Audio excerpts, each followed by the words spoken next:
This gentleman in the back, you indicated earlier you'd like to ask a question. Yes, please, if I may.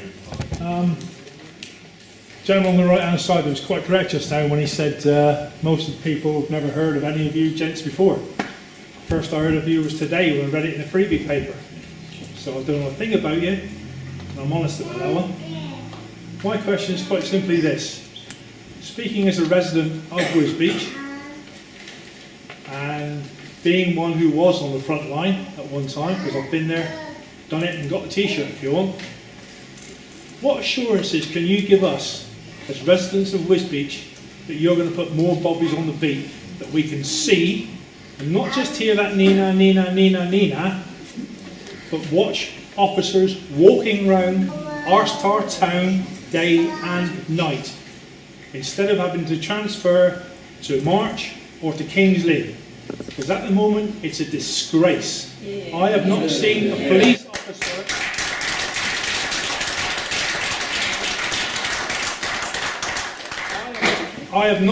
police officer walking the beat in Wisbech for as long as I can remember. Or the rest of the county for that matter. Well, and the only ones I have seen are PCSOs.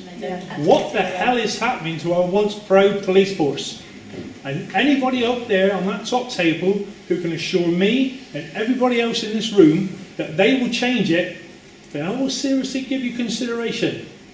But up until now, gentlemen, you've told me nothing to convince me. Thank you.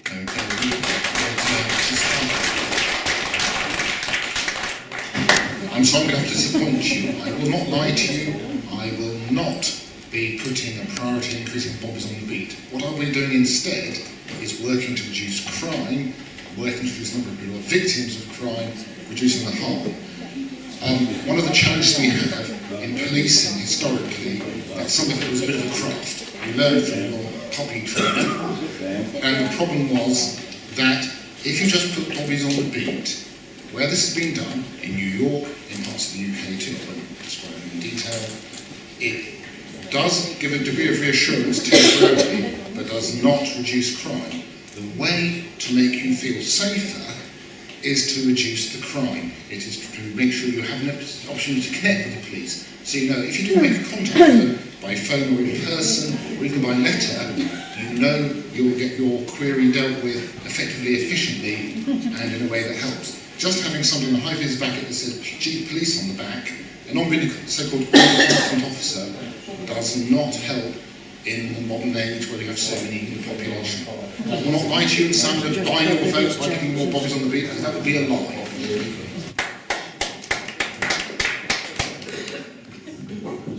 Okay, let's go to Nick Clark.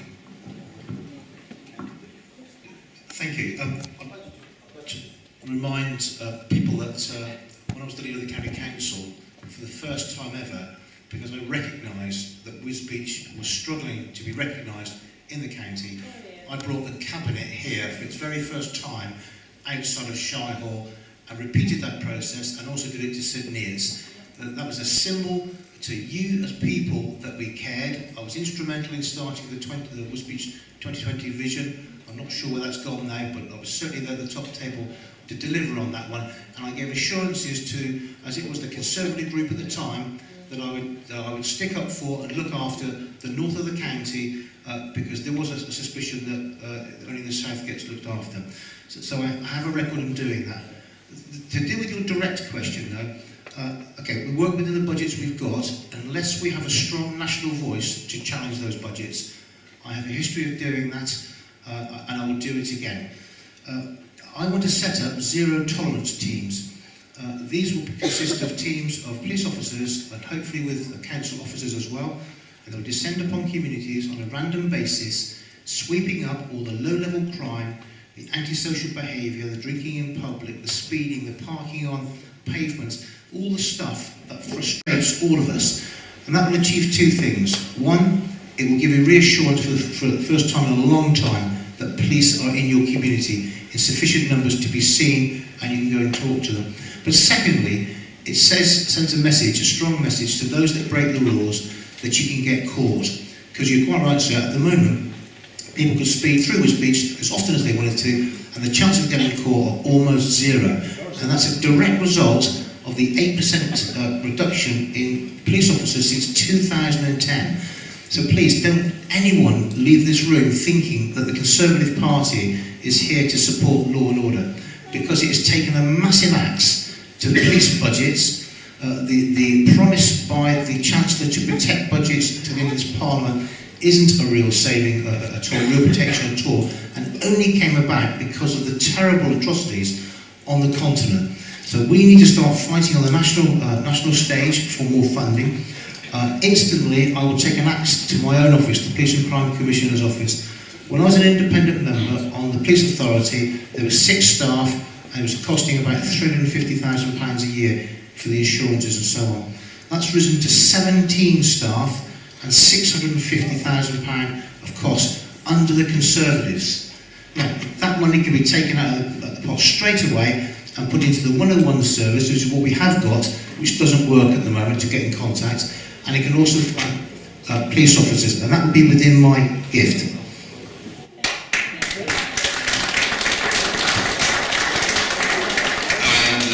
To wrap up that question, Jason. Thank you very much. I think what you want to hear this evening is not lip service, you want action. Yes. You want fundamentally somebody to stick up for you because people in Wisbech feel they're out on a limb. And they feel that the county council don't care, they feel that local councils don't care. It's not always the case, because I know there's a lot of good stuff that goes on, but there's a real perception. I've heard some shocking things talking to residents in here this evening about some of the police response times, what they're not doing, why are they sitting in cars, why are they not getting out into the local community, and quite frankly, that needs to be addressed. One of the key roles of the Police and Crime Commissioner is to hold the Chief Constable to account. And if we have got rogue or we've got inefficient sector commanders, then that needs to be dealt with, they need to be rooted out, and we need somebody in there that's going to deliver for our local population. Thank you.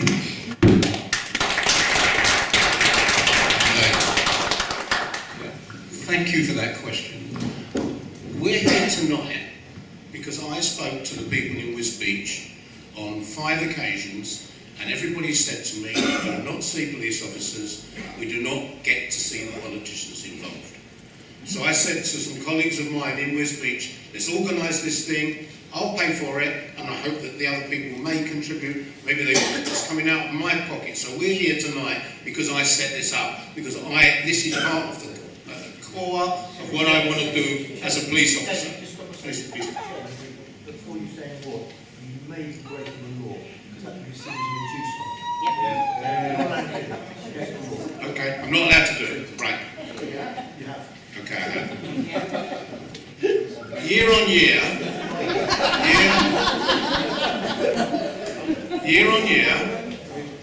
the police service have been cut since 2010. Okay, year on year.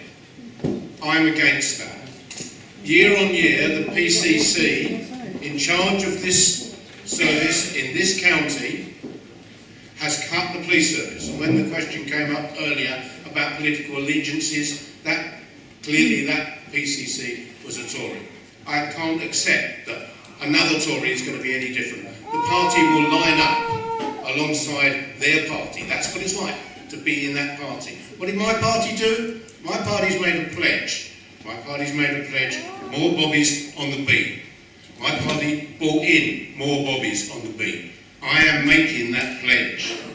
I have made a pledge that, to start with, from the first day I'm in office, I will set up a bobby on the beat in Peterborough, in Huntingdon, and in Cambridge, and that money will be found to put that bobby on the beat, the sole job they will do. Now, hang on.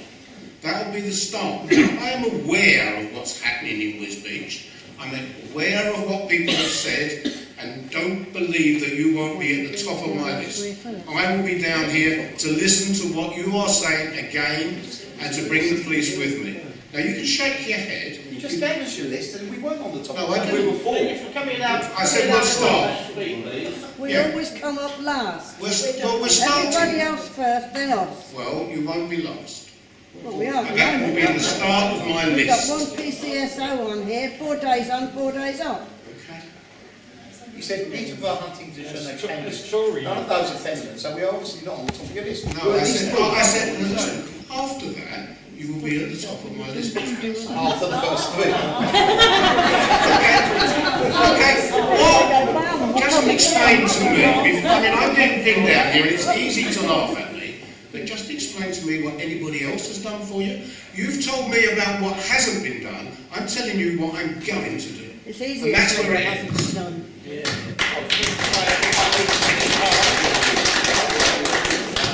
And just by way of explanation, I wasn't aware of the funding elements. I took the invite from an independent councillor, Virginia Butler, to moderate this meeting, and I hope you'll agree at the end of it that it is a fair and balanced meeting. Can I just respond, please, Mr. Yeah, I Chairman? was about to ask you to do just that, sir.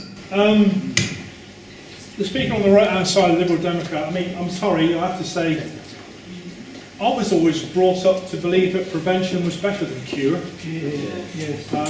Prevention of crime, surely better than solving it afterwards.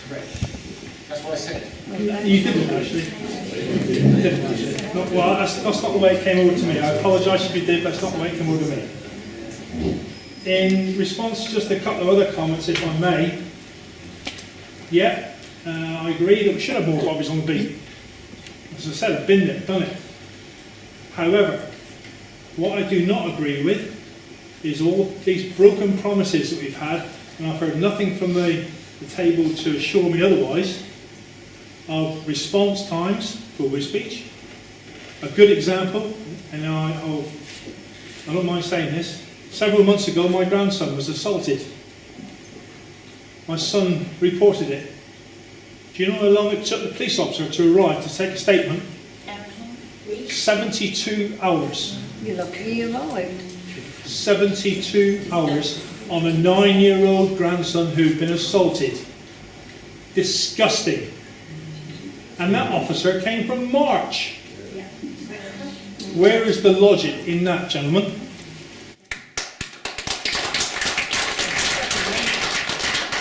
And secondly, prevention, cure, bobbies on the beat. We don't solve anything in Wisbech by putting cameras up in the park or putting speed cameras along Lynn Road, because no bugger takes any notice of them. You get crimes committed in Wisbech Park. I've seen them happen. You phone 101, oh yeah, we're looking at it on the camera. No, you're not, because the camera's looking that way and there's somebody over there peeing against the hedge or getting assaulted. Get your acting gear, gents, before you start spouting off. I'll invite all of the candidates to summarise the moment on this topic. Mrs. Butler, you wanted to make a point on this issue? On this issue, one of you will become the police commissioner next Friday, and really, this is, I believe, your largest audience. And the reason why people have come here is because they feel so passionately that they're being so neglected. I would like to know, you knew 3 weeks ago that you were coming here. What would you regard as your top priority for Wisbech? You've seen the stats.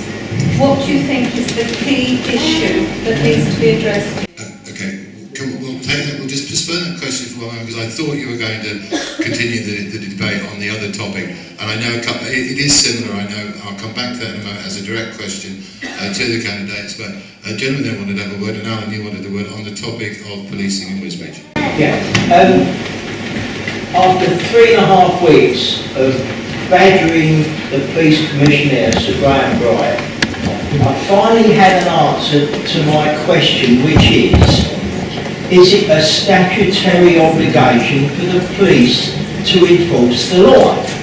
And I had a sort of an answer come back today, but always I've had from the whole of Wisbech police force, they have to have priority for crime, they have to use discretion, and they also have a lack of resources.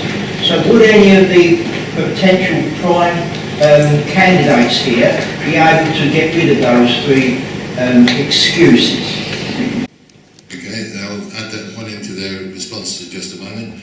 You still wanted to come on that question of policing? It's about neighbourhood policing, actually. I used to chair the police panel south of Peterborough until they were closed down. They were very successful over a number of years until Graham Bright was elected, and then of course they dwindled out. They shut all the police stations. We have Thorpe Wood now is the only station in Peterborough. And my question is this: we have the neighbourhood police panels, we have 4 of those a year. We engage the local community, all the residents associations, neighbourhood watch schemes have been coming along with the councillors and the police and the local policing team. So we would set the crime stats for the coming months, and we'd start the local promise by engaging. Will the candidates here be bringing the police panels back into action, because it doesn't cost a lot of money? You need to hire a community centre 4 times a year. Okay, so that to me is an important part of community policing and getting to the heart and start to solve crime again. Okay, what I'm going to do then is ask each of the candidates to give us their 3 top priorities, and then very quick, will you bring the police panel back at the end? I think that'll take care of that last little group of questions. So 3 priorities, we could all count, and then finally, just to conclude that on the police panel, would you bring them back? Nick? I think I'll take the easy one first. Yes, I will bring them back, neighbourhood panels, but more importantly, I think the policing at the moment is cloaked far too much. So I want to also bring in that all papers should be published on the internet by default, unless there's a jolly good reason why they're not. That all meetings should be held in public, and questions should be made much easier for people to ask questions, unless there's a jolly good reason why not. And I'd like to strengthen the police and crime panel that does exist from elected councillors to give them some real teeth, even if they're not in statute. It doesn't matter. That can be called in front of them, interrogated along with the chief constable, which they won't do at the moment. And you know, I'm going to point this out, but Jason did chair the police and crime panel, and it's his panel that's allowed Sir Graham Bright to get away with everything he's done at the moment. And I'm going to tell you, I think that is a classic case of nepotism within the Conservative Party, and I speak as the next Conservative. In terms of dealing with the low-level crime and the things that irritate all of our communities across the county, that's the idea behind my zero-tolerance teams.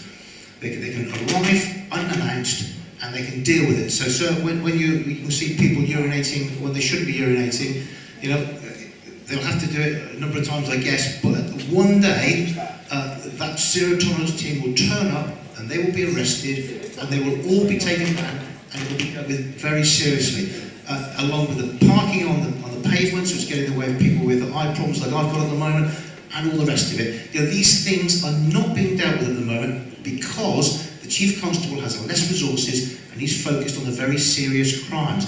But what we have to start doing is looking at harm, and a little bit of harm to all our communities across the county adds up to a lot of harm, and it's got to be dealt with. And the final one, the 3 key issues, we've got to deal with the response times on the 101 service so that people, particularly in rural areas, can get through. Rural crime is completely unreported at the moment, and the people in the rural communities are feeling very, very isolated. The second thing is much higher visibility policing. So zero-tolerance teams help on that.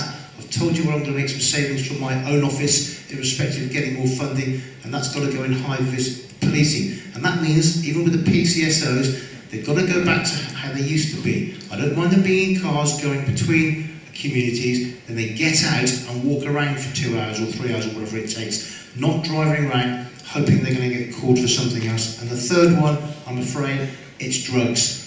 I have a passion about drug supply. I want a zero-tolerance approach to it. I want to go back 2 Chief Constables ago to Julie Spencer's day when she had a door-a-day policy. Every day of the year, a drug dealer somewhere in this county was made really miserable when their front door was broken in by the police, in the same way that drug dealers make our lives a misery.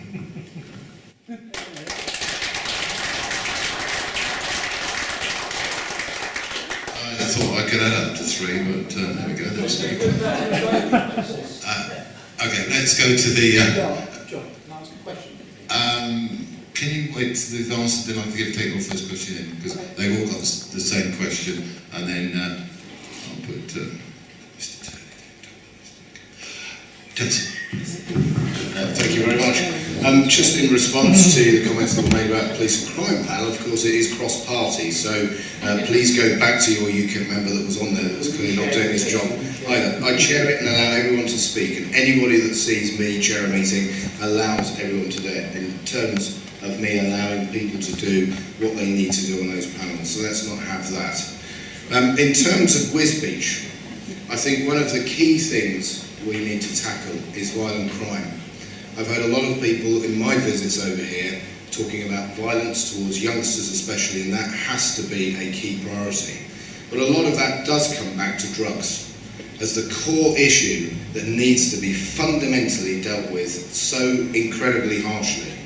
It's not just violent crime, it's the things that lead out of that. It's the burglaries, it's the petty thefts. It's the old lady walking down the street who gets a bag snatched when she goes to the cash machine, who's followed round the corner. It's that sort of thing that we have to have an absolute zero tolerance of. The only way we can do that is by reducing central costs, back office costs that we go back to ensure that more money can be ploughed on the front line. I've not heard anybody along here that's actually said how they're going to do that. I've heard a lot of rhetoric about it, but I haven't heard anything else. So the key priorities have got to be that. The other thing we have to do, and it's lucky that the legislation is changing, you have a DPO in place. And one of the things that I hear coming over here is the street drinkers, people drinking in the park, is a huge issue for a lot of people around here. Under the current legislation, you can't just go and take the can away from them. They have to be causing a nuisance with it. The legislation is being changed at the moment so that alcohol can be taken off of individuals. So I think in terms of Wisbech, there has to be some core priorities that are actually attached to the local area, not just generic to the whole of Cambridgeshire and Peterborough, where some of the issues are very different indeed. Thank you. Right, so we've indicated they'd like to have some supplementaries on this one, so I'll postpone them until we've heard from the other two candidates. David. Thank you. My three priorities are all the same priority. I'm going to foster a spirit of cooperation. And I said that at the beginning of my stand. It's been my core principle all the way through. I can promise you lots of things, but the things I promise you here, I might not want to promise in other places. What I'm going to do, if elected PCC, is to bring senior police officers into this community in a very similar situation to this. The community and the police officers will talk, priorities will be set, they will become my priorities, and those priorities then in turn become the Commissioner's, the Chief Constable's priorities, to police in that manner. That is what I will do. That is what I've been saying since day one. Not tonight, I haven't made it up this week, it's been on my website and in my proper papers from the beginning. Regarding the police panels, I think that they need toughening up. I think they need to be more of a cooperative group within the Commissioner's job. So I will be tasking the panel, asking them to give me ideas. They will still maintain their scrutiny position, but I will be involving those panels because they are representative of the community. They are a link down. They are councillors and some lay people from the community. So yes, I've only got one priority, and that is to give the public of Cambridgeshire and Peterborough the police service that they want. Okay? That's what I'm promising. Thank you.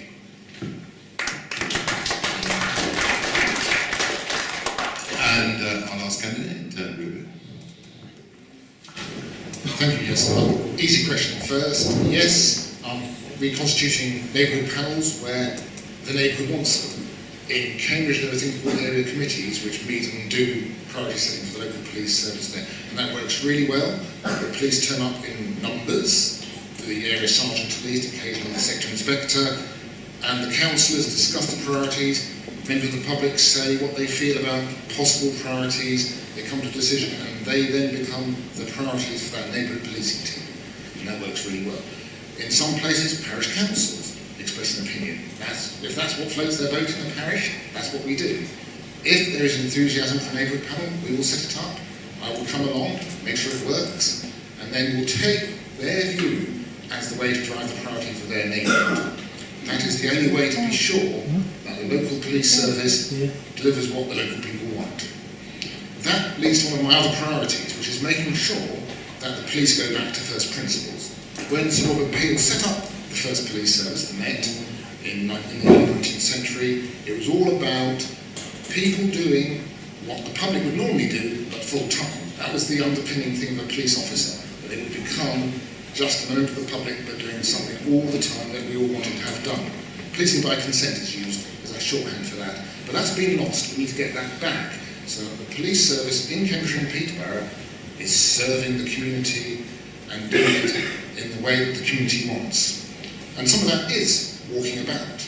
Management by walking about is talked about a lot. You cannot represent a community or serve a community without being in that community. I found that as a councillor. The only way I could be a councillor in Arbury was to walk around, work and live in the community. So when I moved house, I stepped down because I did not feel I could be a councillor if I wasn't in the community a lot of the time. I don't see other people can do it, maybe they're better at it than I just don't know. And all that leads to the police and the community working together to reduce crime, reduce harm. I've been in places, in particular Newcastle, where the petty crime was left unfought.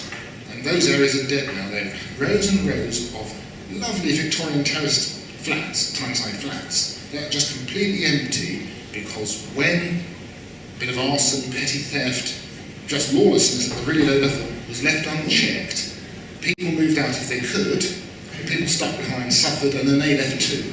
You need to protect the community at all levels. Okay, let's do some supplementaries on this one. Steve, yours first.